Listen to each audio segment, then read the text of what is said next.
చెట్టు చాటు నుంచి కొట్టావు అధర్మం కదా, నేను వేరొకడితో యుద్ధం చేస్తుంటే కొట్టావు దోషం కదా అని అడిగావు. ఇక్కడ నేను ఒక తీర్పు చెప్తున్నాను వాలి, జాగ్రత్తగా విను. నేను మానవుణ్ణి, నువ్వు వానరానివి, శాఖామృగానివి.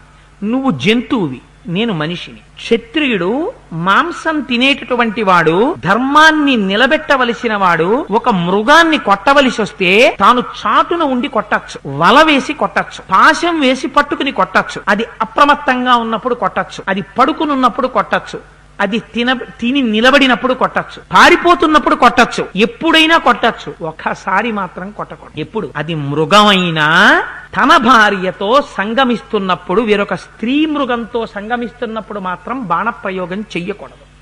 ఇది చేశాడు కాబట్టే భారతంలో మహానుభావుడు ధర్మరాజు గారి తండ్రి ధృతరాష్ట్రుని యొక్క తమ్ముడు పాండురాజు గారు శాపానికి